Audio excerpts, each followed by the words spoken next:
আলাইকুম। গত কয়েকটি টিউটোরিয়ালে আমরা এন ওয়ার্ড নিয়ে অনেক প্র্যাকটিস করেছি। আজকে থেকে আমরা শুরু করব এত ওয়ার্ডগুলো দিয়ে প্র্যাকটিস করা। তো আমি যদি লিখি এত লিভ,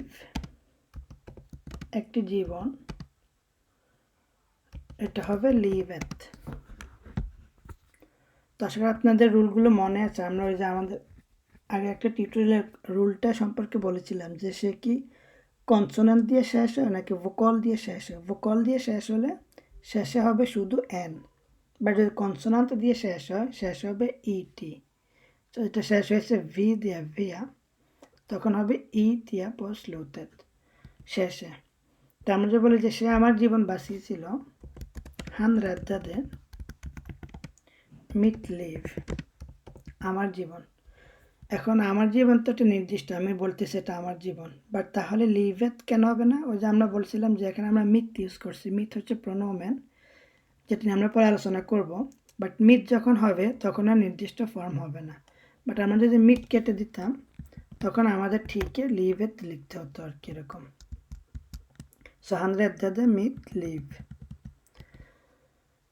আমরা যদি বলতে চাই যে আমরা একটা নর্মাল জীবনযাপন করি, we live at normal to live, আমরা জাস্ট একটি সাধারণ জীবন যাপন করি, এত ইয়া নাই। সো আপনার কাছে কে জিজ্ঞেস করতে পারে লিভার ওয়াট ব্র লিভ, মানে তোমার কি সব ঠিকঠাক আছে তোমার জীবনটা আর কি, বা ফ্যামিলিতে এরকম এগুলো আর কি। সো লিভার দু, তুমি কি বাস করো এট ব্র লিভ, একটি ভালো জীবন। মাঝে মাঝে আমাদেরকে বলতে হয় যে জীবনেও আমি এটা করবো না। সো আলদ্রিগ মানে নেভার, কখনোই না। ই লিভ এট, কখনোই আমি এটা করব না। আমরা মাঝে মাঝে বলি যে মাঝে মাঝে জীবনটা অনেক কঠিন হয়ে যায় বিভিন্ন সমস্যার কারণে। ইবলান্ড মাঝে মাঝে ব্লির হয় লিভেত স্পোর্ট, ইবলান্ড ব্লি লিভেত স্পোর্ট, মাঝে মাঝে জীবনটা অনেক কঠিন হয়ে যায়। সেখানে লিভেত বলছি কারণ আমরা নির্দিষ্ট করে দিচ্ছি জীবনটি, এই জন্য আর কি লিভেত হবে। আরেকটা এত ওয়ার্ড যেটা আমরা শিখছিলাম আমাদের আগের ভিডিওতে, এত প্রবলেম। সো সেম আগের মতো শেষ হয়েছে কি দিয়ে, এম দিয়ে, একটা কনসোনান্ট। তো আমাদের হবে প্রবলিয়েমেত। এত প্রবলেম হবে প্রবলিয়েমেত, সরি।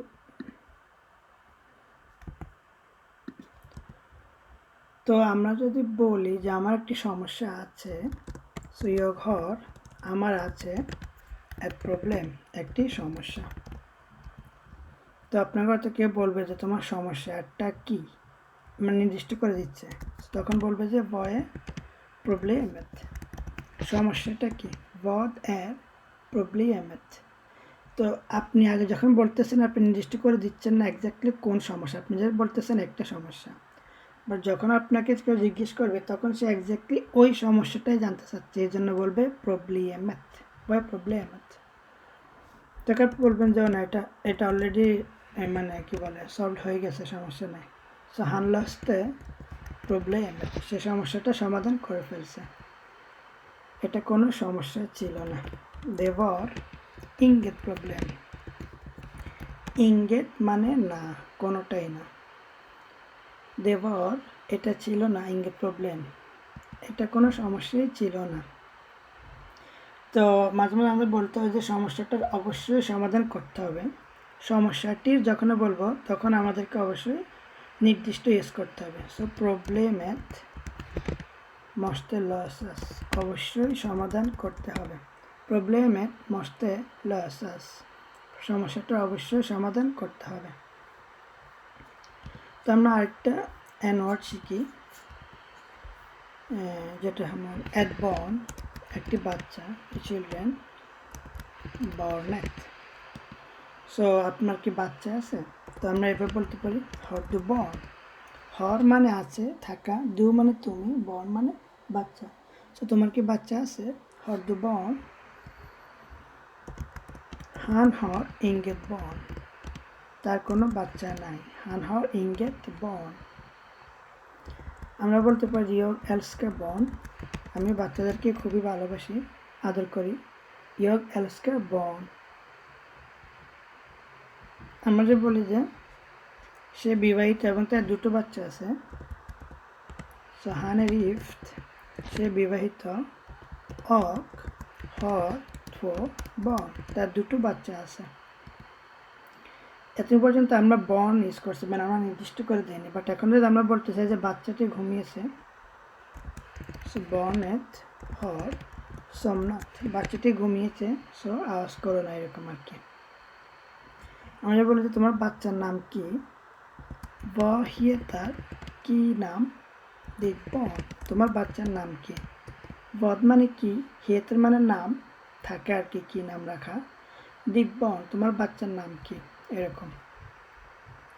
তো এটা হচ্ছে বর্ন দিয়ে এক্সাম্পল। আমরা যদি আবার শিখি আরেকটা ওয়ার্ড, এত বুট, এটা একটা এত ওয়ার্ড এবং শেষ হয়েছে কি দিয়ে, দিয়া। সো ডি হচ্ছে কনসোনান্ট, তার মানে হবে বুডেট। তো আমি একটি টেবিল কিনতে চাই, jag vill köpa, আমি কিনতে চাই ett bord, একটি টেবিল। আমি একটি টেবিল কিনতে চাই, jag vill köpa ett bord। এখন কেউ তো আপনাকে প্রশ্ন করবে যে আপনি তো অলরেডি কিনে ফেলছেন, বাট আপনি এটা কখন কিনছেন। So när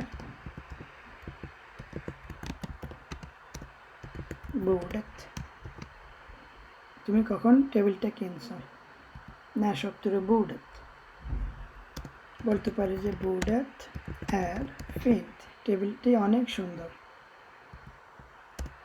bordet är stort, টেবিলটি অনেক বড়।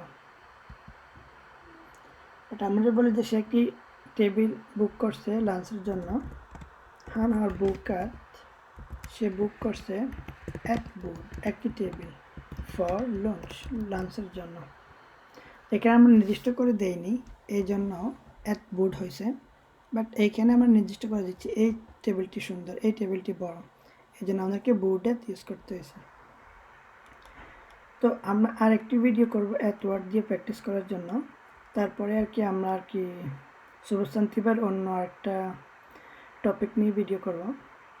তো সবাই ভালো থাকবেন, আসসালামু আলাইকুম।